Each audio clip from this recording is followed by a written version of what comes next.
What's going on, everybody? My name is Mason Marquis, joined by Jackson Gamber. This is the Sports Key podcast. This is episode 1, The Journey. Jack, if you want to jump into things, we can explain the setup a little bit. Yep. So if you look above us, you see the Quincy Amarikwa signed jersey that I got from Quincy himself. It was match worn. If you look all the way to your far right, you see the Mike Tyson signed glove. And then if you look all the way up, you have a signed Kyle Schwarber baseball. And over here we have a Sterling Shepard signed football. He plays for the New York Giants. He was a good receiver for a few years, so that's a pretty cool artifact to have. And then my favorite team, the Eagles, we have Jeremy Maclin wearing the Kelly Green uniform. And up at the top, we have Brandon Graham sacking Tom Brady to help the Eagles win their first Super Bowl. So, pretty cool stuff around the setup. We also got some custom-made sneakers over there. Yep. Jack's a big sneakerhead, so that's always pretty cool. Mm-hmm. So, we're going to jump into it. You want to start us off with boxing and UFC? Yep. So, first things first, we want to go back to a little bit. This was a little bit ago, so let's go to Gervonta Davis versus Ryan Garcia. Right. Obviously, there's a lot of hype building up to this. For sure. Gervonta was talking a lot, Ryan was talking a lot, and it seemed like the fight could go either way. It could go Ryan Garcia's way, it could go Gervonta Davis's way. Yeah, But both great fighters. So. Ultimately, Gervonta Davis, round 2 with a knockdown. You could see Ryan Garcia starts to fall off a little bit. Then in round 7, Liver shot. Yep, liver shot just ended it for Ryan Garcia. What did you think about the fight, and where can you see Gervonta Davis going forward? It was a great fight. Gervonta Davis, he came out and was ready to fight. He was ready to explode. He's a great fighter. What can I say? I'm not the biggest boxing UFC guy, so leading up to the fight, I wasn't too excited, but within the coming days, I heard a lot of hype around it. A lot of people, not even fighters, but a lot of just people talking back and forth who they think was going to win. Uh-huh. So the hype was there just around people in general on the sport. So I actually was excited to watch this one. I took a guess on who was going to win. I guessed the Tank just because the nickname was cool. But yeah, it was a good fight. Really good fight. Yeah. Both great fighters. And I think Gervonta Davis he could go anywhere from here. Mm-hmm. One of the biggest names in his sport. Now, where do you see Ryan Garcia going from here after, he had that long streak of being undefeated, and now he is, his one loss. After the loss, where do you go, and how does he regroup? I think you take some time to yourself, get your mind right, and then you start getting ready for your next fight. You look for opponents. Everyone has to lose eventually. It's not easy to win. It's not easy to win boxing matches, UFC matches. It's not easy to fight and win. So you have to lose eventually, and I think there's going to be something for him to grow from and learn from. And I think we're going to see him fight a lot more. And I think we're going to see him win a lot more. I like that.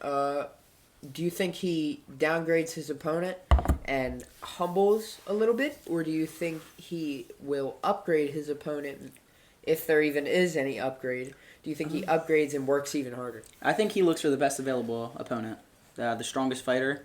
Because, he may have lost, but he knows his ability.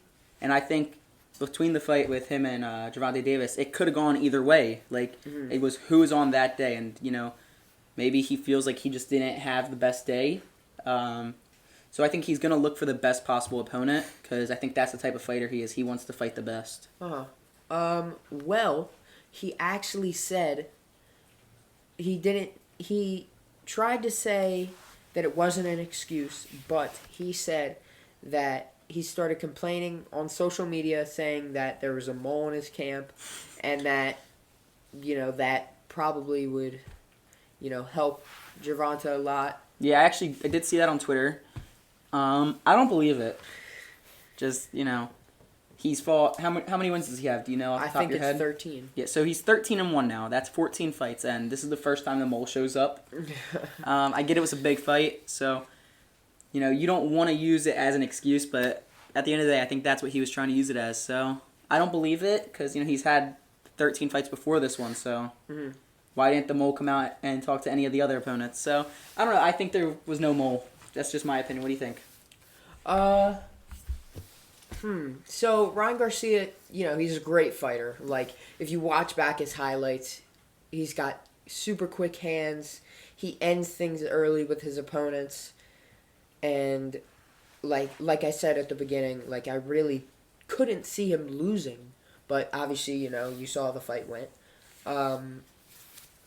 I think maybe there was something else behind it, and he just didn't want to accept it, so he just tried to sweeten it, try to make himself look better. Yeah, I mean, as a fighter, you never want to accept a loss. You always think you should always think you're the best fighter, but sometimes when you lose, you have to just admit that that person got the better of you that day. So, I think it's a kind of a clown move from him, but that's just my opinion. All right, well, moving on from that, we have Jake Paul versus Nate Diaz. Right. So, influence boxer versus non-boxer. Yep. What do you think of what do you think the fight's gonna go? How do you think it's gonna go? Well, okay, so a lot of people see Jake as a joke. A lot of people see him as a legitimate fighter now that he's, I believe, 6-1. Right. He just lost to Tommy Fury. He's coming off of a loss, and now he's going back to doing what he said he would, or not said he would do. He was doing before, and he was only fighting MMA fighters. And he's going back to that after the loss to a real boxer, and I feel like he's trying to give himself more confidence. I think if he goes in, knocks out Nate, which would be huge for him, yeah, and just huge in general, like that's crazy, going crazy viral if that happens. Just like the Tyron Woodley one. Yeah. We all saw, what happened to him, who didn't really. I see if Jake does that, I see him getting more momentum, going back to fighting boxers, and really just building off of that. So I think the loss from Tommy Fury actually did him more better than... It's going to fuel him in the future. Exactly. Yeah, I agree. I think that losing a fight, just like I said with Ryan Garcia, it's going to fuel you and push you more. And I think that Jake is a good fighter at the end of the day, and I think Nate Diaz is one of the best in his sport, one of the best MMA, UFC guys. So if you're a professional fighter, making that transition is not going to be the easiest thing in the world. You've been doing this sport for 10 years, just say. Yeah. But he's a great fighter, and I think the transition for him is going to be easier than for other guys. And the fight's not till August, so he has a lot of months to prepare to get ready for this fight. That's if there's going to even be a fight at this point. Yeah. So, yeah, I don't think that Jake's just picking and choosing his fights just strictly because he's an MMA and UFC guy and not a boxer. But I think he's picking this fight because this is one of the best guys in his respective sport. Mm-hmm. And, if he knocks him out, it's going to be great. Because these guys are so used to getting hit that they don't go down easy. Yeah. We saw that in the Anderson Silva fight. It took Jake 9 rounds to actually even do just a little bit of damage on Anderson Silva, in my opinion. A lot of durability, a lot of stamina with those guys. Where do you say Nate wins? Does he go back to MMA, UFC, or do you think he continues and builds something off of the boxing thing he has going? I think you could see him do multiple sports, pick and choose a fight here and there, but I think that he's been with the MMA and he's done UFC fights for his entire life, so I think that's where his heart's at, and that's where he's gonna go, mainly. But I can see him having more fights wearing the gloves. I got it. I think that's it for that. We can move on to the next topic, which is just influencer boxing in general. I want to talk about influencer boxing and just, the impact it has on just the sport of boxing itself. And I want to get your opinion on something. I want to ask, do you think influencer boxing has done more bad for the sport or good for the sport? I think it's definitely done a lot of good for the sport. I was younger when influencer boxing started to get bigger. I think you were a lot younger when that started as well. You were, what, 13, 14? Yeah. If not younger than that. So I think it's done a lot of good because I wasn't really paying attention to any combat sports beforehand. And now, now I know when there's a bigger fight happening. I'm still not the most avid watcher, but I know you watch a lot of boxing now. Before a lot of influencers started coming onto the boxing scene, did you watch a lot of UFC boxing? Not Anything really. like that? Yeah, so I think it's done a lot of good bringing attention to the sport. And I think any attention is good for the sport. It's just going to grow the brand even more. Well, a lot of people, just to see devil's advocate, a lot of people say, the reason why it's not good for the sport is because, there's, it's just these bum fights, like these people who aren't really, who, train just to lose and just just these people are just making a joke out of the sport. Yeah, I understand why people say that, but I also think that, KSI has how many subscribers? It's got to be over 10 million. It's over 10 million subscribers. That is 10 million potential fans that'll go from not watching any boxing to clicking on one of his videos, seeing that he has a boxing match, and getting excited for it. And whether he does well or not, it's going to bring attention to the sport, which can then, make a lifelong fan of the sport. So, the fights aren't as high quality, but I think that bringing the fans in, even if it's not as high quality, makes them fans for life. People say the MLS is a very low-level league compared to the Premier League, Bundesliga. But I went to a Union game and immediately fell in love with the sport of soccer. So watching a lower level, but now I love the sport. Got it. That's, yeah. Where do you see, okay, so you mentioned KSI. Where do you see Jake Paul KSI going? Do you see that fight ever happening? I don't know if it's ever going to happen. I know KSI said that if Jake and Nate Diaz aren't able to fight, he'd step in and be that opponent. Yeah. I think that'd be a very exciting fight just because those are the two influencer boxers that have been putting in the most work, I'd say. But I could see Jake taking it. Jake is, dare I say, a boxer now. Wow. And not an influencer boxer anymore. I'd say that Jake puts in more work than anyone else that is considered an influencer. I think he works extremely hard now. So I could see him taking that. I know watching KSI stamina, he has a lot of it. So I could see it going the distance and being by decision, but I don't see a world where KSI comes out on top in the fight. I got it. What about you? I personally think the opposite. So, I've watched KSI for a while. I think he's extremely cocky, sometimes too cocky. But I feel like they're, these two guys, they just hate each other. They go back and forth on Twitter all the time, no matter what's happening, they're just always constantly just hating on each other and shitting on each other. How much of that's for the views, you think?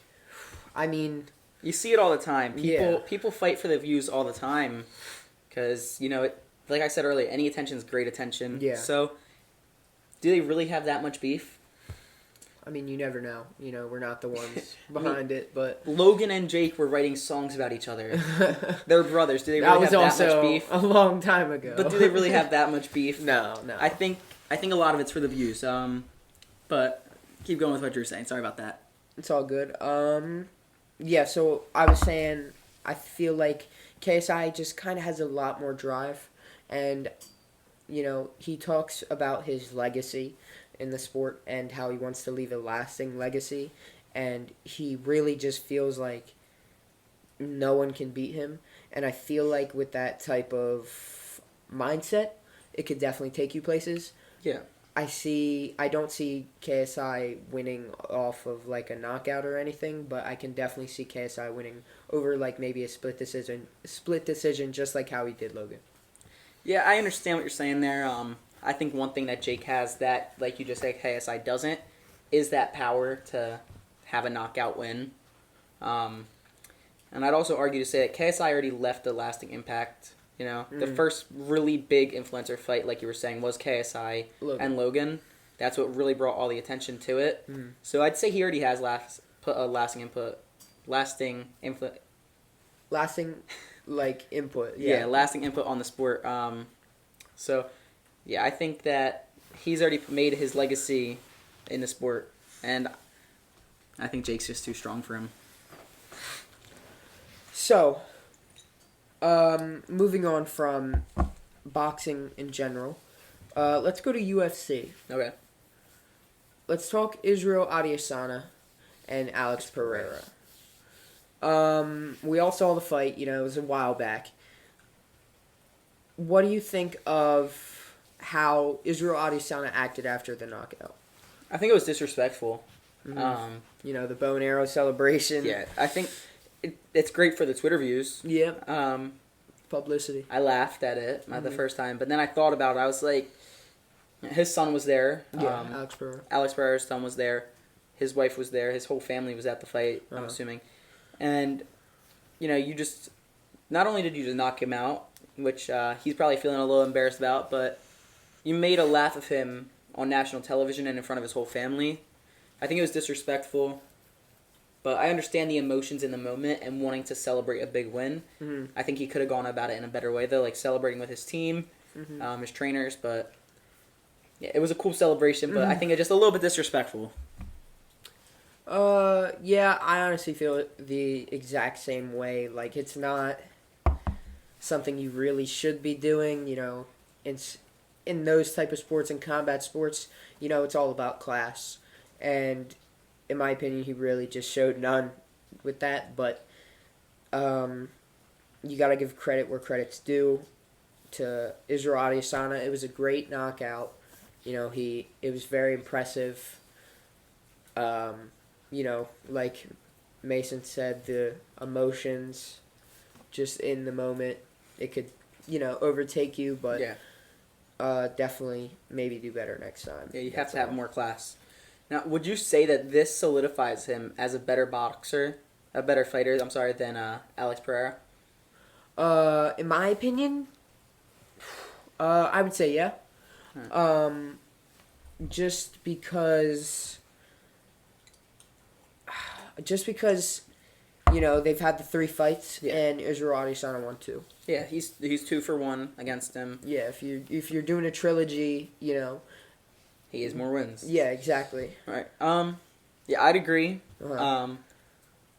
You know, he didn't just have the better of him that night. Mhm. He completely destroyed him. It was Round 2. it was a good fight until it wasn't. Mhm. So I think he was in there and just he knew what was going to happen. He could think 3 seconds ahead. So I think he solidified himself as a smarter fighter and a better fighter in that moment. So, you know, obviously, Israel Adesanya and Alex Pereira are middleweight. What do you think? So, Israel Adesanya is 5 pounds away from the cutoff, and he could move up to light heavyweight. Right. Obviously, you know, he has the belt. Do you think, you know, he just beat like one of the top fighters in middleweight? He already has the belt. Do you think maybe he holds on to the belt for a little bit, maybe waits for a challenger? Or do you think he should hold on to the belt, wait, then maybe vacate it, gain some pounds, then move up a division? Yeah, if he's going to put on weight, I'd say, you know, he can't just put on that 5 pounds because then he'd be the lightest possible in that division. So if he's going to put on weight, he's got to put on 10, 15 pounds so that he can solidify himself as, like, you know, at least in the mix of, like, the fighters in there. Because, you know, he's going to go up there and he'd just be way too light, I think. So I think that he should hold on for a little while and get stronger, get a little bit bigger. But I think he should definitely move up because the fighters are just stronger and bigger in the next division.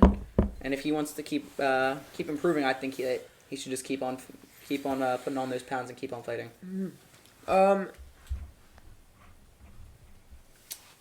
Yeah, I feel like that's really it for boxing. Okay, so what do you want to move on to next? Do you want to do baseball, basketball, or I know you also want to talk about Premier League soccer. Let's hit baseball. All right, so we're gonna move into baseball now. We're gonna talk about the standings. Talk about our surprise team, what team has been doing the best this year, the most disappointing team. So we're gonna jump into that in just 1 second. So, as you know, Jack, Tampa Bay started off the season like 16-0. Yeah. One of the hottest starts in Impressive. baseball. What did you think of that? The start of the season. You know, when you have that type of start, you know, there's not you know, you physically can't do better than that. Like if you're 16-0, like there's not much to say about it. Like Yeah, they were on you're fire. 16-0, you're on fire. You can't really do anything better. I think all they have to do is just keep doing what they're doing. You know, if they see any faults, just don't panic, you know, and just keep working towards goals and just keep getting better and better throughout the Absolutely. season. Now, in that division, the AL East, they're actually leading the division right now. And the Yankees sit in last place in that division. Now, the Yankees were predicted to finish first in that division, having the reigning AL MVP in Aaron Judge. What do you think about the Yankees being in last place in that division? Are you shocked by any means? Do you think that they're going to be able to come back into the mix of things, or what do you think? I am pretty shocked. It's, you know, there's a lot of hype behind, you know, specific teams, but I feel like if you have that hype, then it leads to more pressure. More pressure then just leads to more mistakes. Right. And, you know, with mistakes, you know, you're struggling, and you really just, all you want to do is just, you know, you just want to see improvements constantly, and, you know, you're working to, maybe sometimes you're overworking to where, you know, you mess up, and I feel like Yankees, all they have to do is just not panic and just keep moving. Yeah. So, would you agree that the Rays are the surprise team of the year, the way they started the season? 100%. Yeah. 100%. Yeah. I mean, I knew they were going to be a good team, and fight for a playoff spot. I just think that their roster's built to win games, but I didn't think they'd start off this hot. But I also, you know, even with the Yankees being in last place in the division, they're still over 500. Every team in that division's over 500, which is just extremely impressive. You know, I think that the Red Sox are going to take a fall back. I think they're going to finish in last place in that division. But yeah, just an incredible start to the season for that whole division being over 500. Moving into the AL Central, the Twins are leading that division. I think I kind of expected that. Them and the Guardians are Yeah. going to go back and forth all year, but other than that, their division's just not that great. Yeah. And then you have the AL East. You have the Rangers leading the division, and then Houston. Houston taking a couple games back to the Phillies. They actually play again tonight, but the Phillies opened up that series 2-0 with the World Series matchup again. Do you think we could see that matchup in the World Series again, the Phillies and the Astros? Both two great teams who have been going at it since last postseason. As a Phillies fan, I would love it. You know, nothing better than redemption. And, you know, nothing better than a revenge story. Right. But I feel like if they were to lose, then we're just going to get clowned on. And, you know, like, to where people will say things like, oh, you could have beat us twice. Like, just, we beat you guys twice in a row. Stuff like that. Yeah, I can see where you're coming from with there. Now, you know, Houston, they're in second place in their division, but they're also missing a lot of key pieces. Jose Altuve is going to be out for a few more weeks. Yep. He was sidelined in the World Baseball Classic, which, again, one of my favorite teams, Team USA, fell just short, so that hurt. But, yeah, I think it'd be really exciting to see. But right now, the Phillies are 2 games over 500, but are still 4th place in the division. Now, I think they're a good enough club. You know, you're going to see Harper come back within the following weeks. Christian Pache just went out he's going to be out for like 8 to 10 weeks, I'm assuming, with a torn meniscus. So a blow, but not the biggest blow. Harper might be playing first. How do you feel about the Phillies moving Harper to first for this season with Hoskins being out? You know, you'd have Alec back at first. You know, a little bit more of a re-risk to the injury, but it could be super huge for the team if he's able to play well. Well, obviously, you know, you can't get enough of Bryce Harper. He's just a great all-around player. You know, I'm sure he can do anything anywhere on the field. But I just love Reese Hoskins. You know, Yeah, how can you not? It hurts. It definitely hurts. Hoskins, when he Watching got hurt, that video over and over again, just when he got hurt, I changed my home background from my girlfriend to Reese Hoskins. She saw that she wasn't too happy. don't want to disclose that. So I changed it where it's both of them now. It goes back and forth. But no, it hurt when Hoskins went down. You know, he wasn't the best defensive first baseman, but the energy he gave to the team offensively made up for it immensely, in my opinion. I think after this season, I hope the Phillies extend him. Yeah, definitely. But I'm not sure. And you know, the guy that's playing right field for the Phillies right now, Nick Castellanos, is playing great. Yeah. Offensive, defensively, he's coming in clutch. He robbed a home run a couple of nights ago against the Astros. Yep. He had a bomb to open up the game yesterday for the Phillies. He's just been on a tear. He's been playing great. I would argue the best season he's having to start a career since his career has begun, even when he was playing in Cincinnati. So yeah, to start with the NL East, the Braves are leading the division. The Phillies are in fourth. You have the Mets, the Marlins, and then at the bottom are the Nationals. No surprises, I'd say. Yeah. The Marlins are Just a little bit of a surprise, maybe, but adding a couple good pieces this offseason to compete. Maybe a little surprise on the Phillies, you know, thinking I mean, coming from the World Series, you thought they would do a lot better. It's definitely a little surprising. You have some players that are off to a hot start, some players that are off to a slow start, but like you're missing those big pieces in Harper, Hoskins, Pache just went out. Ranger Suarez still isn't in the rotation. You were expecting him to be there. Yeah. So there's a few really good guys that aren't on the field for us, and moving Bohm over to third, from third to first. So, I'm sorry, you know, it's a completely new position for him, so it's going to take adjusting there. But you know, they started off the season 0-5, and you know they've won 9 of the last 11 games, 10 of their last 12. So they're playing great baseball. They're playing great ball as of recently, so I think they're going to climb up the ladder, and I think the Marlins are going to fall. I think the Mets are going to fall. So I think it's going to be Braves, the top the NL East, and then the Phillies. I think that's going to be a great divisional rival for the next 15, 20 years. Moving on, we then have...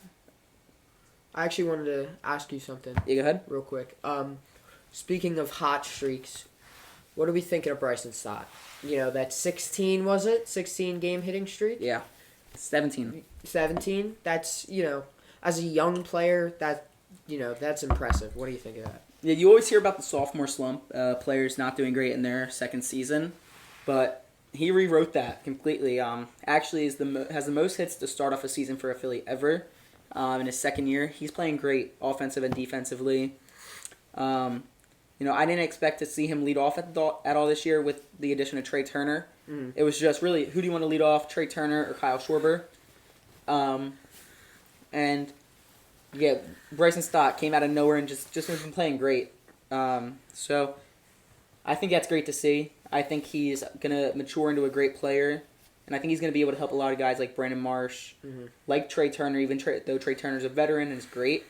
You know, I think Bryson Stott has that thing about him in the clubhouse, this to brighten everybody's spirits. So I think it's great for him. And for the franchise, obviously, having a young player that great. Where can you see Bryson Stott going from here, like throughout his career? Obviously, you know, you're starting off great. Maybe a slump, maybe, but I can only see good things from Bryson Stott in the future. You think he is going to make an all-star team this year or within the next 5 years? You think he's going to be an all-star? Maybe not this year. Obviously, you know, he's having a great beginning, but, you know, some people could say, you know, he could slump. Some people could say he might start doing worse or he might fall off. But, you know, as a second season, maybe being ambitious would be saying, you know, all-star, but I can definitely see him making it in the next 5 years. All right, moving on to the NL Central. The Pittsburgh Pirates are leading that division. The Pirates have been the laughingstock of the league the last 3 years. Yeah. What do you think of them besting teams like the Cubs, the Reds, and the Cardinals, who just made the playoffs last year? I think it just shows that they want it more. Simply that and nothing else. Like you saw, you know, people will make fun of them, and maybe they were just tired of it. You know, like maybe they just wanted to finally prove, you know, they're not a joke organization, and they just wanted to be one of the teams that people talk about. All right, so yeah, that division, the Pirates are leading that division, followed by the Brewers, the Cubs, the Reds, and then the Cardinals. Do you think the Cardinals, making the playoffs last year, you know, they lose big pieces like Albert Pujols and Madalena?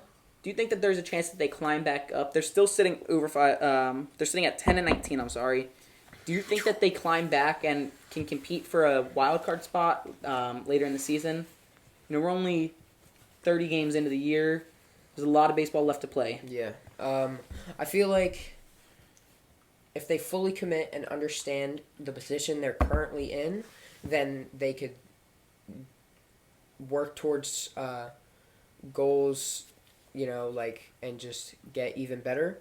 So I feel like if they just try and figure out different ways to get out of the slump that they're currently in, then they could definitely do that. Sure. And then moving into the NL West, you know, you have the Dodgers leading that division. No surprises there. The Dodgers are a great team in the regular season. The postseason has posed some problems to them in recent memory, other than that 2020 championship. But they're always in the mix. The biggest surprise to me is the Padres. Only a game over 500 and half a game back on their Arizona Diamondbacks. I think the Padres should be, you know, within a game or two of the Dodgers, which they are. They're only a half game back behind the Dodgers. But do you see them being a good enough team with their bullpen? You know, you got a couple players out in their bullpen right now, going to be out for a few weeks at least. Do you think that they're able to, you know, surpass the Dodgers or at least keep it close towards the end of the year? I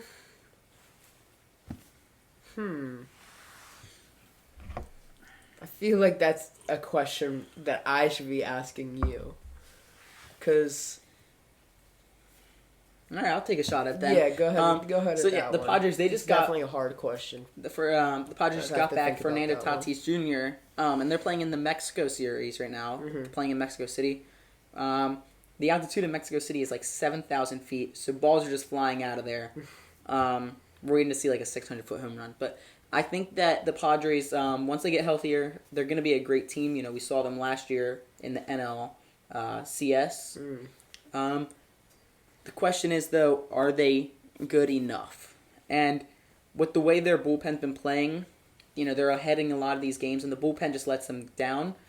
I don't think their bullpen's good enough to keep up with the Dodgers. But I could see them trading a couple pieces for a couple guys and making a run towards the end. But that's if they make a few trades. But as their team stands right now, I don't see them making it. And that's really all I want to talk about for baseball. You know, other than in the West, you also have the Rockies at the bottom and the Giants. That's not too surprising. The Rockies are just a bad team. They did steal a game from the Phillies, but other than that, just a bad team. So I think that's all we wanted to talk about for baseball. We're going to jump over to Premier League and other soccer leagues. So, we'll talk a quick second about them. So, yep, we're going to jump right into Premier League soccer. Okay, so starting off with the Premier League soccer, let's take a look at the standings. So right now, I'm gonna go off for a second. Okay. I know we have Man City at the top. Yeah. Winning today. They won 2-1 against Fulham. All right. See, I'm not the biggest soccer guy, so I'm just kind of spitballing right here. Then we have Arsenal. Yep. So correct me if I'm wrong. Man City still has a game in hand against Arsenal. Yes. So they're going to be playing that this Wednesday. Yep. All right. So right now they're a point up on Arsenal with a game in hand. So if they win on Wednesday, they'll be 4 points up on Arsenal. Can you see Arsenal making a comeback to win this after the way they've been playing the last few? That's obviously coming from an Arsenal fan. I want to say yes, but Man City are just so good. Yeah, they're just so good and just a great team. You know, like, here we go. Name a weak point in their team. Erling Haaland's hair is not one. It's the most beautiful hair I've ever seen. Yeah, they don't have any weak points. Like, there's no weak points. Like, Yeah. if you look at their defense, you know, you look at Kyle Walker. Yeah. You look at who's, you know, one of the best right backs in the Prem currently, in my opinion. Then you look at the replacement of João Cancelo, who just went to Bayern Munich. And you think, oh, God, like, he's such a great point there. And they have another guy that's ready to step up. Yeah, exactly. They're a great team. Akanji comes in and he proves that, you know, he's there. You know, maybe he should even be starting more than Yes. João Cancelo. Yeah. And, like, you know, they also have John Stones, who's, you know, mediocre, but, you know, he's still doing good things. You know, Yeah, got a for goal sure. against Arsenal. I think the most impressive thing with Man City is they're playing in 3 different leagues right now. They're playing in the Premier League, the Champions League, and the FA Cup, which they're going to be playing the FA Cup final next. Yep. They're the only team that has not allowed a single goal in the FA Cup in going into the championship. That just shows that this team has no weaknesses. And, Exactly. And you always say you have to find a weakness in a team. This is the one team you can't find a weakness in. You just have to hope that they have a bad day when you play them. And it's very rare that they do. So yeah, right now we have Man City at the top with a game in hand. And then you have Arsenal, Newcastle, Man United. Yep. All right. I want to take a look at one of the teams you just said, and that is Newcastle. Like, They've been playing great this year. whew. Let's take a look Unexpected. at their past 3 games. 13 goals in 3 games, and they've only conceded 3. Yeah, that's a plus 10 goal differential in 3 Exactly. games. That's impressive. Me personally, I think it's all based off of, you know, Eddie Howe, you know, their manager. He's really impressive. You know, he's doing really great things for Newcastle. Yeah, I think But- he's brought a good culture there. Exactly. And, you know, their new owners with the money, like, you know, A they're lot of money. Exactly. They're the richest club in the world. Yeah, And for now. they signed Sven Botman, who's one of the top center backs in the league. Now they sign Isak Yep. My Swedish guy. from Real Sociedad, who gets me all the points on FPL, Fantasy Premier League. And he gives me all the goals in FIFA. And he, you know, we see this run from him against Everton. And it's just something like you've never seen before. And if you have, you know, you're seeing Messi do it. Yeah. He creates this run where he dribbles past, like, I can't even tell you how many because there's so many. And he just goes in and out, weaves Yeah. through, gets an assist like it was His nothing. ball control is just absolutely amazing. Exactly. And he's getting goals on top of it. It's just so impressive. And, you I know, think he's one of the most complete players maybe in the league. 100%. And I think he's extremely underrated still. And, you know, now Newcastle have this chance, which I think it's probably a guarantee at this point, them going into the Champions League. Yeah, if they which can is play- crazy for them. If they can play half as good as they've been playing the last few weeks, then they're 100% going to be there. Mhm. If you told me last season that Newcastle would be in the Champions League, I would You'd laugh. I would laugh. Now, what I want to talk about is the teams that are at 5 and 6 right now, faced off today. That is Liverpool and Tottenham. Liverpool jumps out to a 3-0 lead in the first 15 minutes. Yep. How do you think the game was going to go after that first 15? So I could only see good things for Man United, but after Tottenham Liverpool? Liverpool, sorry. I could only see good things going for Liverpool. But then after just Tottenham just started gaining this momentum where, you know, after they go, they're not going to stop going. As Yeah. much as I'm an Arsenal fan, you know, they're a decent team. Obviously, you know, they're not doing great right now. You know, losing Stellini, Ryan Mason comes in. You know, it's not ideal to have an assistant manager. He's not off to a great start for them. But I think he's confident. Mm-hmm. You know, they when they show him on the pitch, he looks extremely confident and comfortable out there. I think if they give him another season, I think we could see him becoming a great manager for them. But they've been playing from behind so much that, it feels like they're fighting for draws, which we thought they were going to have one today. But Charleston in the 92nd minute, correct? 93rd. 93rd minute. A beautiful ball in and just barely gets the tip of his head on it. Gets over Allison. Tied 3-3 at that point. What do you think of it? Okay, so Richarlison acts like he just won the World Cup. Now, I think this is... You're just the biggest hater in the world. Okay. It was a good goal, right? Don't get me wrong. You get your head on it. You're going to be excited. You tie the game up for your team. But he goes to... This is his first goal all season. He goes to the length of taking his shirt off. He shushes the crowd. He celebrates with the away fans. And he even does his stupid little pigeon dance. All for them to give away the ball right after. And for Liverpool to score in the 94th minute. Listen, I understand. Like you said, it was his first goal all year. Like I was talking about earlier, the emotion gets the best of you sometimes. Yeah. Like, he's been struggling this year. He's coming off the bench. He finally scores, and it's one of the biggest goals that really could turn the momentum around for the... Like, maybe not in this game, because it was late in the game. Unlikely to get another goal with it being that late. But it could have been a momentum swing for the season. So, I understand his emotions in the moment, but, yeah. We were actually watching the game. I said... After he scored, I said, Liverpool's going to win the game. And I said you did. I said it as a joke. I get up, walk into the kitchen. You come back. Walk back, and I see the ball in the back of the net. And I'm just wow. Yeah. And for Liverpool, I think that's going to be something that propels them. Yeah. Because you play great to start the game, and then you forget how to play football, and then you come back to win it in the last minute. In the last minutes, which was beautiful. A beautiful football as a whole is just beautiful at this point. I want to move down the line. Okay. So we have Aston Villa, doing great things with Unai Emery. Yeah. Wasn't a great manager at Arsenal. Then he goes to Aston. He takes a break for a while. Then he goes to Aston Villa, or no, Unai Emery, Aston Villa. He's doing great things. He was at Arsenal. Then he went to Villarreal, had success at Villarreal. Then he goes to Aston Villa, and he's having extreme success with Aston Villa, and it's just so impressive, going from being low mid-table to now 7th place. Yeah, I completely agree. Like, fighting for a chance at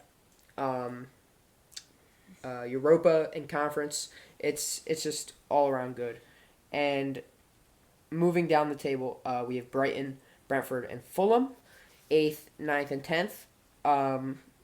No surprise there. They're all three good teams. That race between those three is tight. Here's where the surprise come in at 12 now. Yeah. In 11th, you have Crystal Palace, who doing well after the firing of Patrick Vieira. I really didn't think they would do too well. He's a great manager, great player for Arsenal. And, you think, he comes with experience. And I personally think he did great things for Palace. They were just going through a bit of a rough patch. And I feel like he definitely could have turned things around. Yeah, I agree. But sometimes you just know the manager's not the right fit. And clearly at this point, I'd say they made the right decision. Yeah, Roy Hodgson comes in, and they've been playing great. They get a big win over Leeds, and that just really builds up their momentum. Now they just got another win over West Ham, and Crystal Palace are just doing great. Coming in at 12th, not something you'd expect from 3rd place last season, Chelsea. Let's talk about Chelsea. Just for a moment. Todd Boehly making all the decision for really himself. You had Thomas Tuchel as the manager in the beginning of the season, fires him, Graham Potter leaves Brighton, and then comes to Chelsea, and now he faced embarrassment losing from his old team that have an intern manager, Brighton, and now they're ahead of them on the table. Graham Potter eventually gets fired because, he's not doing too good. And now we're seeing Frank Lampard just run things into the ground. He's not doing good for them. They're taking a lot of losses, and you just absolutely terrible. Yeah, I recently. completely agree. Now, the only thing that I can really say about that is it's really just disappointing, to see a club spend this much money, to see a club work so hard in the offseason to try to acquire great players. Yeah, and in the January transfer window, spending $300 million, and it just didn't work, which is honestly a shame. It's sad. Watching this. Yeah, because as Americans, Jack has always been a big football fan, but I just started getting into it. Watching the Philadelphia Union, who play in the MLS, watching a couple Arsenal games with him, but I really started to get into it a lot when we were watching the World Cup qualifiers. Mm-hmm. And he's not the greatest Premier League player, but Christian Pulisic was playing for Team USA, and it's just seeing him play made me extremely hopeful for the future of the Just USA soccer. But now, seeing him have his hat trick in the Premier League one time, and he's not even getting playing time. It feels like. Yeah. He got hurt earlier in the season, but he's not coming on the pitch. And maybe I'm showing bias here, but why not try something new, giving another player a chance? No, you're 100% right. He did great things for them, and let's just say lockdown Pulisic, when they were playing in lockdown, he was outstanding in lockdown. Like, everyone knows it. He was crazy good. You got to have faith in your team, and seeing people just discredit him just because he's American, it's just not right. He's proven himself, and he can 100% prove himself again if they just gave him time. Subbing him on. Sorry, subbing him on in, let's say, the 87th minute. What's he gonna do? It's not gonna do anything. And when he does come on in the 87th minute, you'll see he'll get that assist that'll maybe score the game winner or something like that. Back when Chelsea were doing well. Yeah, and I used this sports betting app on my phone, and I downloaded the app. They give you 50 cents for fun, and I bet it all on Chelsea. All 50 cents. And I go over to Jack's house, and Chelsea's playing. It's tied 0-0, and it's the 85th minute, and Pulisic comes on, and he scores the game-winning goal. I don't remember the team they were playing. I'll have to look that up later. Yeah. But I made 30 cents, and it wasn't about the money, but I was just so happy that Pulisic was able to do something when they gave him a chance. And I think that there's probably 100 players in the Premier League, and in the Championship League that deserve that chance that aren't getting it, and it's a shame to see that there's so many great young players that aren't getting opportunities now. Let's move on. Going back down the table, it's Bournemouth at 13th with a good win against Leeds today. Then we have Wolves. Actually, let me backtrack on that. A great win against Leeds today, 4-1. It's impressive at home. Obviously, they're gonna get points there, some sort of points. Yeah. But 4-1 though. 4-1 from the impressive nevertheless. Yeah, exactly. Then we have Wolves, who losing 6-0 to Brighton. That's terrible. It was a terrible showing. You're seeing people on the field just constantly giving the ball away.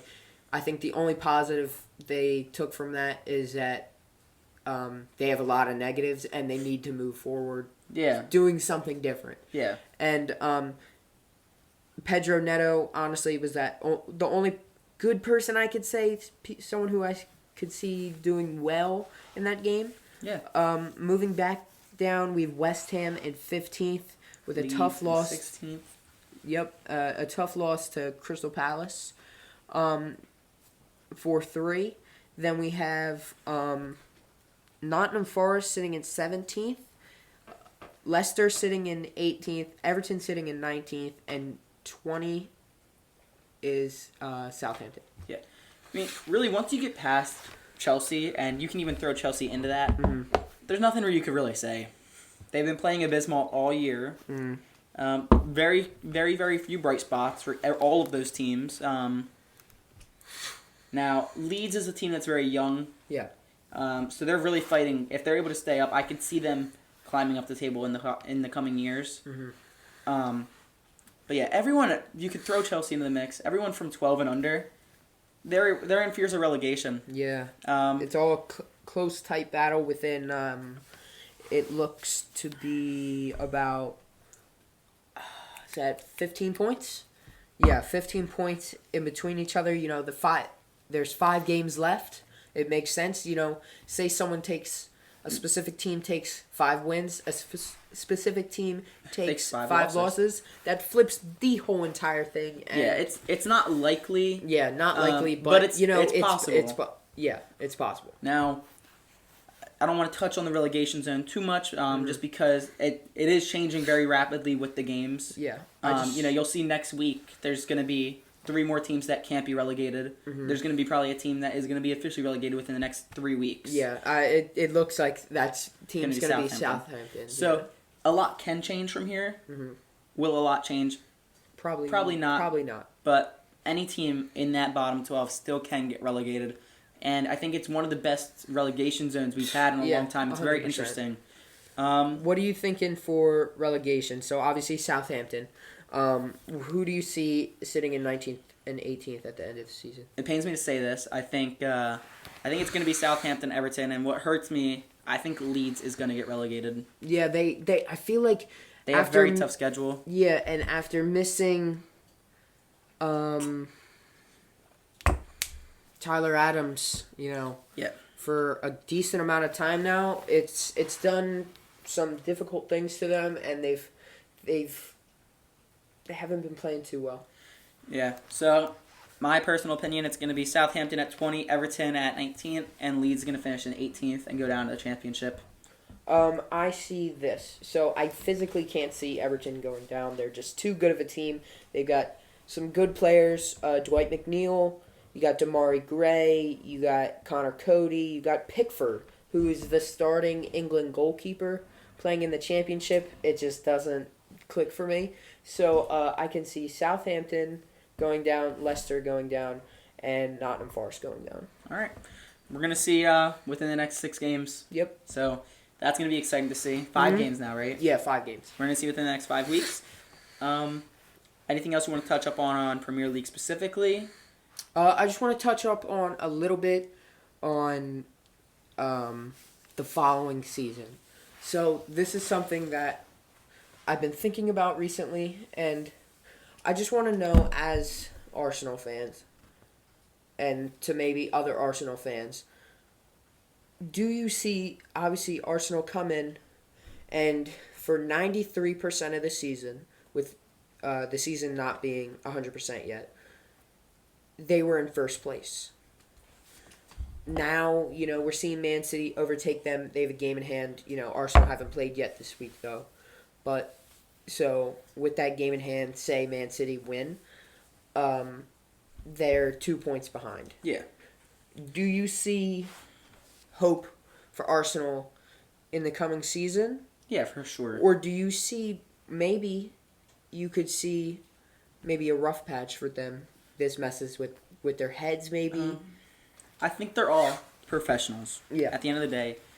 And they're paid to go out on a soccer field and have fun. And I think that at the end of the day, they still are having fun. I think they're frustrated with the way they've been playing recently. Yeah. But at the end of the day, Man City's an amazing club.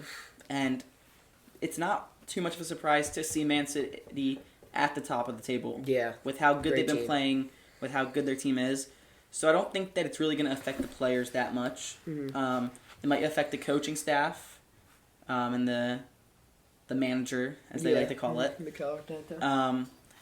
But as far as the players, I see them going out on the field and just playing the same game that they've played since they were 2 years old. Gotcha. So I don't think it's going to mess with them too much. But, there's still a chance this year, and I think next year they're going to finish in the top 3 just like they are this year. Got it. That's it for soccer? All right. We're going to jump into basketball. Is that a deal? So, we're in the NBA playoffs, starting the second round now.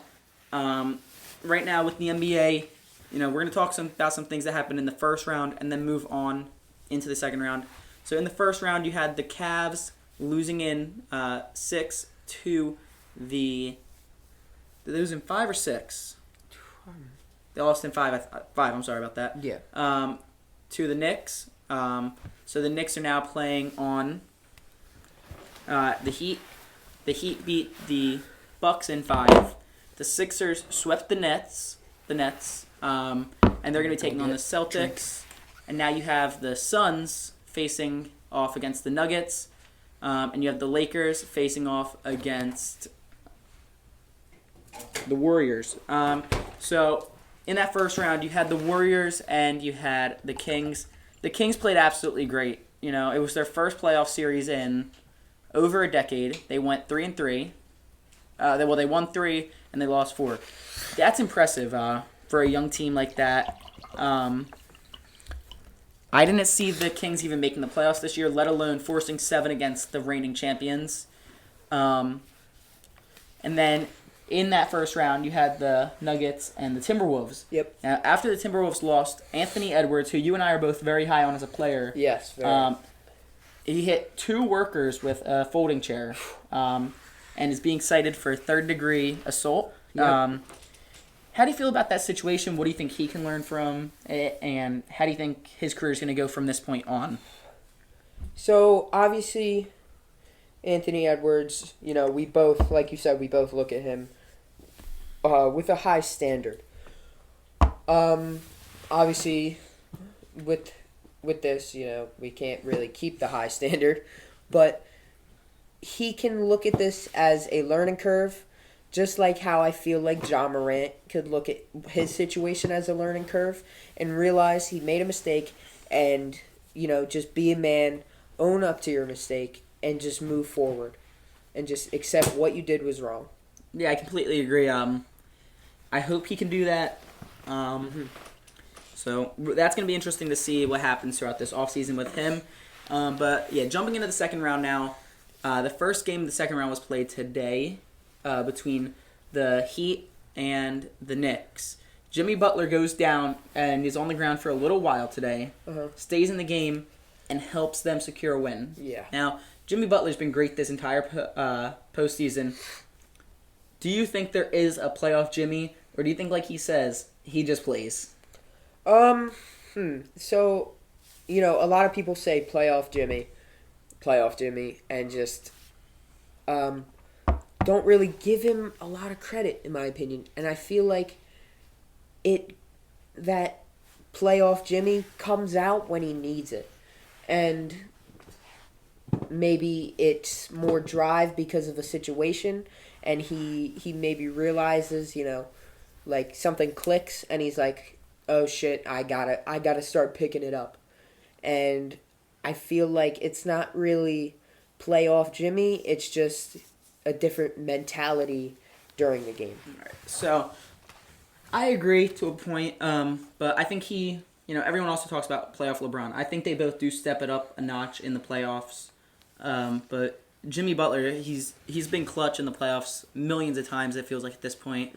I'm thinking about when he's on the Sixers and has that steal against the Raptors in Game 7 to tie up the game.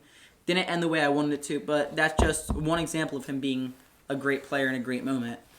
So moving on from that, we now have the Suns and the Nuggets. The Nuggets are up 1-0 in that series to the Suns, who I think are the best team in the league. Do you think that the Suns going down 0-1 and then playing another game on the road before going home to Phoenix, do you think the Suns are going to come back and win that series, or do you think that the Nuggets are the better team and will win it? I feel like I can definitely see the Suns winning that. What do you think? I think that the Nuggets are a great team. They have the reigning MVP, Nikola Jokic. They have Jamal Murray back. They have Michael Porter Jr. They have 3 great pieces. but the Suns have 3 better pieces. Yeah, exactly. You know, Kevin Durant is an absolute monster. Chris Paul, I think, is the best true point guard in the NBA. Devin Booker is an amazing shooting guard, small forward. They put him out sometimes. And then you have DeAndre Ayton holding it down at the 5, who I think, you know, once he gets his footing in this series, can be a great defender against Nikola Jokic. So I think that he's going to play well. So I think that both teams is going to be a great series. I think it's going to go 7. And I think that the Suns are probably going to come out on top, but I'm not going to be surprised if we see the Nuggets winning this one in 7. Got it. Moving on, now we have the Sixers and Celtics. Yep. The Celtics have had the Sixers number for a long time. And when I say a long time, I mean like decades. Mm-hmm. You know, 50, 70 years. It's just been the Celtics just destroying the Sixers. All the way back to when we had Wilt Chamberlain, to when we had AI, and even now, the last 3 years, they've just beaten us. So, do you think the Sixers are finally going to find their footing against the Celtics, or do you think Jason Tatum and Marcus Smart are going to be too much for the Sixers to handle?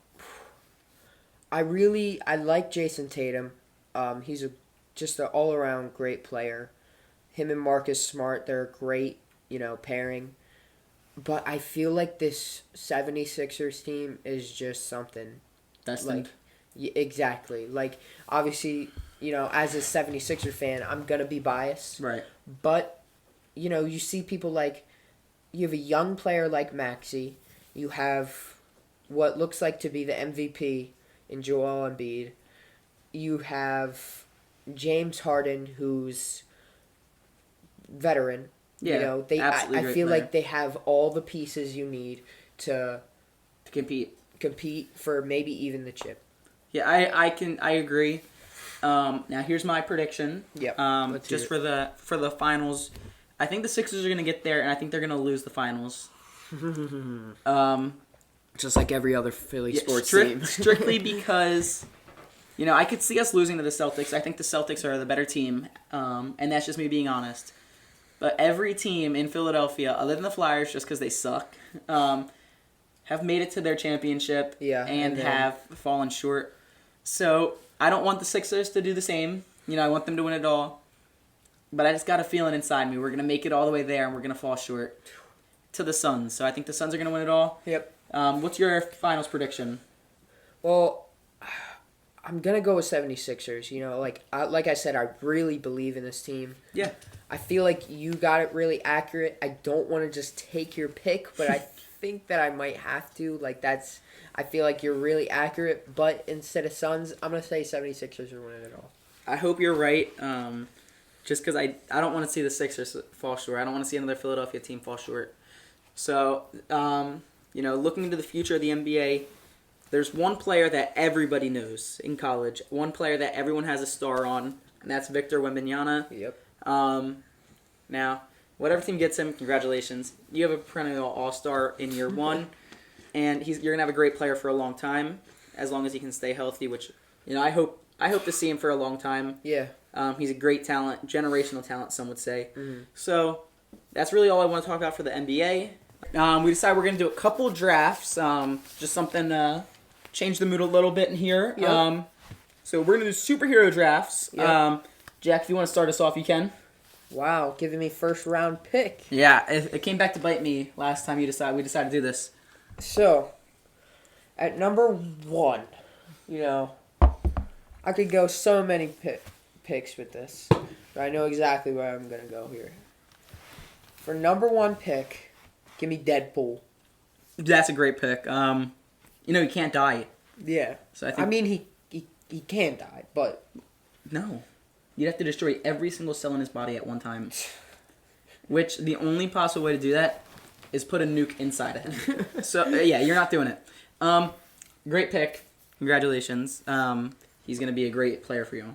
I'm going to go with a literal god. Give me Thor. Okay, I like that. Not much to really fault with that. Yeah, I he's feel a like god. you could do better, but I don't know. You have a god on your team yet? so listen. With number 2, I'm gonna go a different path, but stay on DC. Give me Black Adam. All right, He good. can't die. Good pick. He can't die. Give me He's catching bullets. his best friend Shazam. You know, if you're taking Black Adam, I gotta take Shazam. You can't have that duo. They're just too similar, too good of players. If you put them on the court together, so I'll take Shazam from you. I got a lot of lightning coming around me. All right. Speaking of lightning, let me get the Flash. Ooh, you know, that's a good pick. I can't argue with it. Just gonna run circles around the guys. He's gonna 100%. move up the field very quickly. So good guy on your team. And that's what he is. He's a good guy off the court as well. Yeah. Um, Future I'm gonna- MVP. you know, I think my team lacks a little bit of flying. So I'm gonna go to somebody who really revolutionized flying for themselves. I'm gonna go with the Iron Man. You know, a lot of character development in him. I was definitely taking him. You were? Yeah. Yeah, he was high on my draft board. I'm lucky. I felt lucky for him to fall to me at 3, so I'm going to take Tony Stark himself. Give me Iron Man. Number 4, you know, I've done all DC so far. So, let's switch it up. You know, let's go to Marvel. Okay. In number 4, I have to take him. He's just an all-around badass. Yeah, I know who you're going with. Give me Star-Lord. Wow. Give me Chris Pratt Star-Lord. Um, Just an all-around likable guy. Did great things for his team. Give me Star-Lord. yeah, I'm going to say no. I thought you were going to go to the guy I'm going to pick, He's powerful. He's Yeah. got his dad's powers. but he doesn't use them properly. If he finds a way to Give me- use them, then Give me Star-Lord. then you got another demigod on your team, so that'd be pretty cool for you. But you know, he's got to really figure out how to use them properly for himself. Let's hear your pick before you talk. Now, I'm going to go with a guy, you know, they had some problems, Mhm. but at the end of the day, they had each other's backs when they really, really, really needed to. And I think a little rivalry is not bad to have on your own team. Give me Captain America. That's a good pick. Can't believe I didn't. You know, he doesn't always do the best, but he's a guy that, you know, he's worthy to hold the hammer. Yeah. So, you know, I got 2 guys that can hold a hammer on my side. What do you have? Well, what I do have is a big green machine. Give me the Hulk. Yeah, good pick there. Crazy to come in at 5. That was your 5th? I thought That was my 5th wow. pick. All right, that sums up our draft. You got one. Oh yeah, I let you start it off. Yep. Wow. With my 5, I'm gonna go a different route than anyone else has. You know, I think it's really important to be able to work in every single field. You know, we got the people that can fly. We got the people on the ground. Do you have anyone that swims? Mm-mm. Give me Aquaman. That's a great one. You know, he's different, but you know, what are you gonna do if you're in the water and he sends 15 great whites after you? You're going down. That's a good one. So I think he's a very exciting player. Honorable mention that I just realized that we didn't go to. Doctor Strange. I don't know, some little kid from Queens kind of messed him up in the one movie. And we didn't take Spider-Man. He was gonna be my last pick if we had a bench player. I was gonna take Spider-Man because you know him and Tony Stark go back a little bit. But yeah, Spider-Man he's a great player. I'm excited to see his future. He's young, so Well, comment down below who you thought won that one. Let's move on to our next one. all right. Drinks. Drinks draft. Now, I'm gonna take the honors. You took honors last time. I think it's only fair that I get to go first this time. You know, back and forth thing. I'm gonna take the consensus number 1 pick. You know, he might fly over some people's draft boards, just not thinking about it. Give me some quality water, as we've been drinking out throughout today. That's a great pick. You know, you can't really fault that. Yeah, you but rely on it. let me go with just a great pick. Give me all coffee. All coffee. All coffee. You get iced coffee. I get iced coffee. Wow. I get all coffee. You know, I don't know if they're really the same We're player. doing that. I don't know if they're the same. All coffee. All right, if we're doing that, I'm taking all soda. All soda? All soda. And number 2? Oh, God. God damn it. I don't think they're the same player, but if you're taking all coffee, I'm taking all soda. You know what? I'll take that. So, we got coffee. What do we need next? You know what? I think I'm gonna go with this. Give me all tea.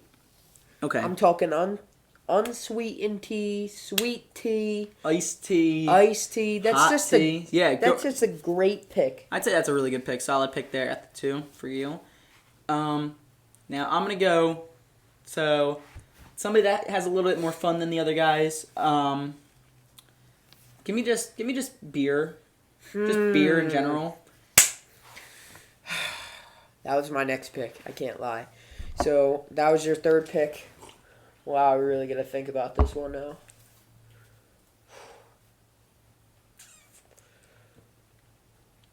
Give me an upcoming rookie. I want him. Give me Prime. Prime. Is Prime that Energy. do you get Prime Energy and Prime? Yep, all Prime. Yes. I like the pick. A young guy, he's gonna be going around the league for a while, Gonna I be think. an all-star. But Mark my words. you know, I think he's a freshman. Hmm. And a freshman in a class full of seniors doesn't fare well. So I'm gonna take Gatorade. I'm about that in my 4. That's a good one.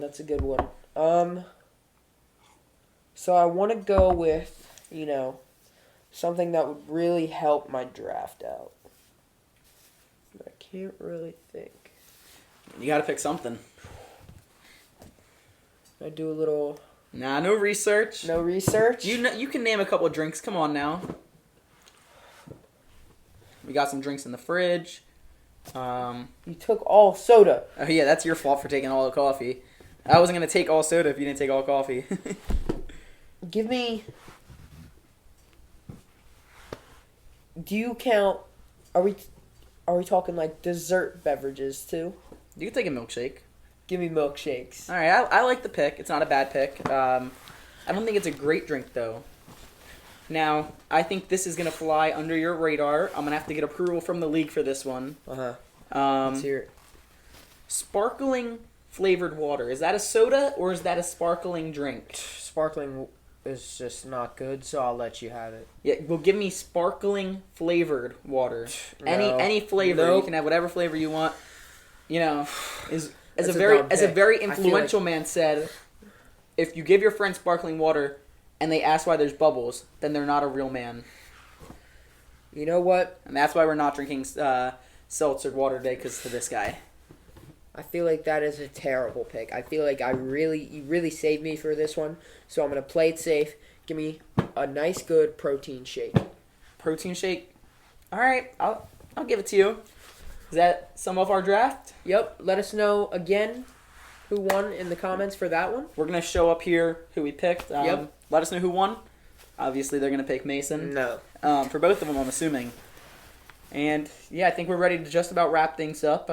Anything else you want to talk about? I actually want to talk about why I have this Wales flag. Upside down. Upside down Wales flag. Nice. This Wales flag right here. Let's talk about some things here. National League Soccer. Yep, we have Wrexham. Obviously, you love them or you love them. Like, there's really no other opinion you have on There's a them. lot of controversy surrounding them Well, at this moment, yeah, though. Yeah.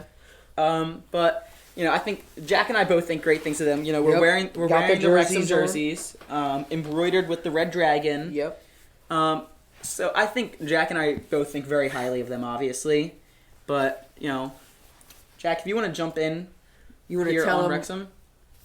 about just a little background on what I was doing Yeah, so week? I was over last here. week? I was over here in the States, setting up the podcast. Yep. And Jack decided to hop on a plane and fly to England to film a documentary called The Journey.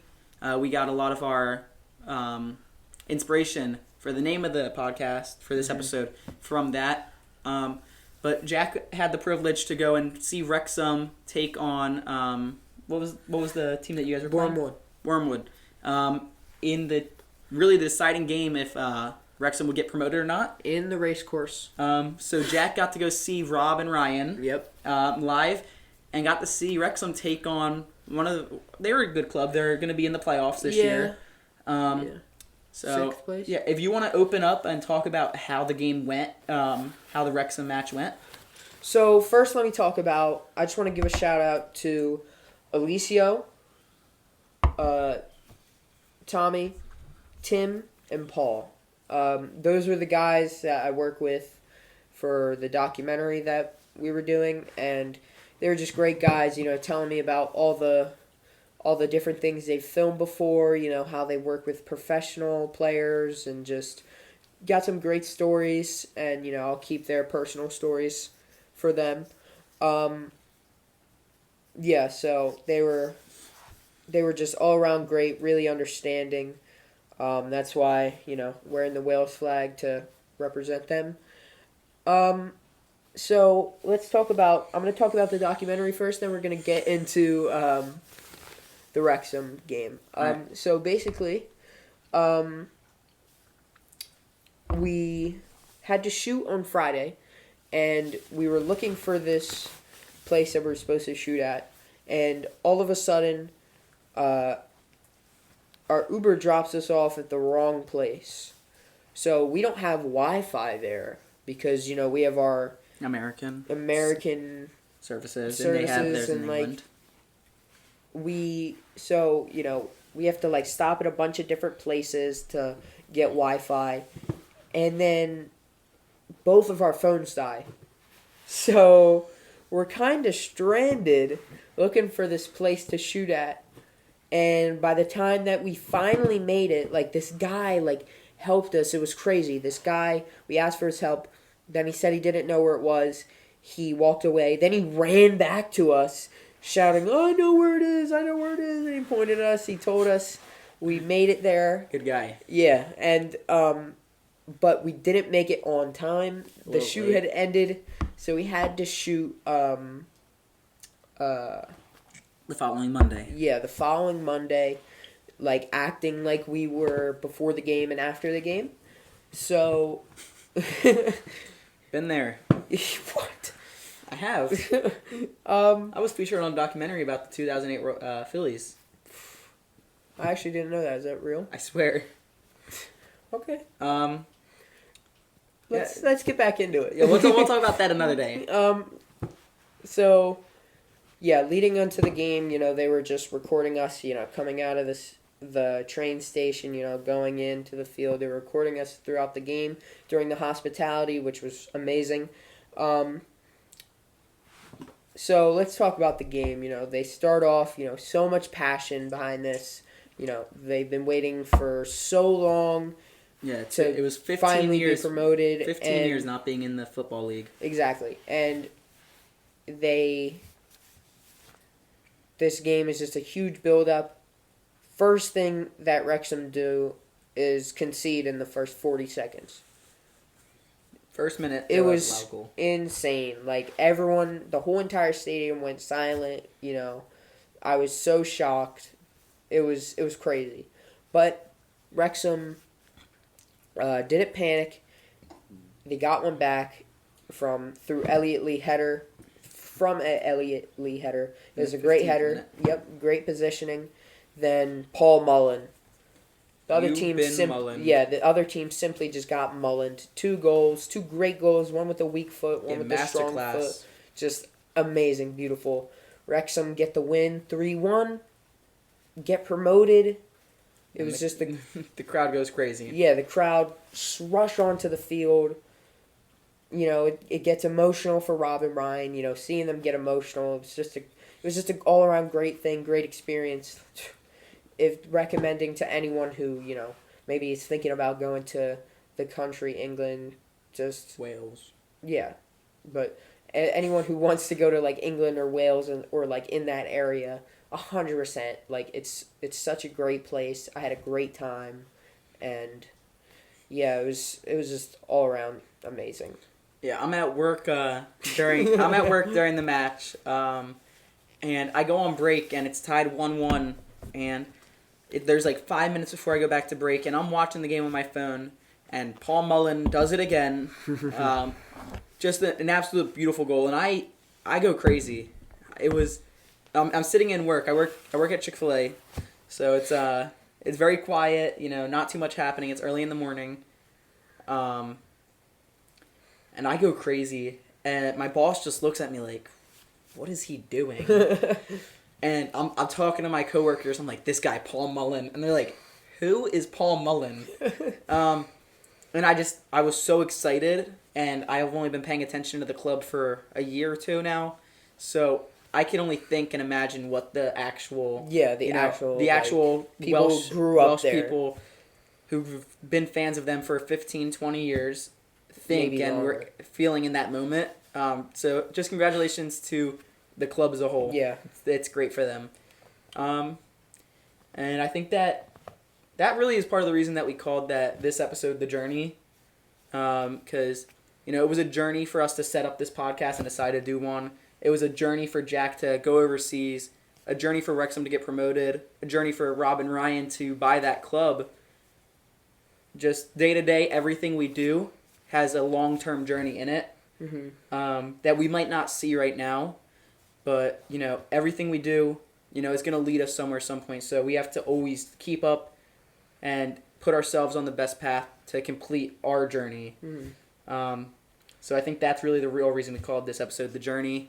And like I said earlier, The the documentary was called The Journey. So they gave it to that. They helped us out with that. So, yeah, I think it was exciting. And I'm excited to continue this journey. 100%. It's And something we're fully committed to. yeah. And we're going to see you guys next week with episode 2. Yep. We haven't figured out the title yet. We're not too clever. We need someone to feed us it. So if you have a good episode title, leave it in the comments. We might use it. And if we decide to use yours, then we'll shout you guys out. So, yep, thank you guys so much for watching. Yep. We're excited to make next week's episode. Going over again the NBA, UFC, basketball. I already said the NBA. Yeah, the MLB and soccer. Premier League. So, yeah, we're going to just keep working hard, and we can't wait to see you guys.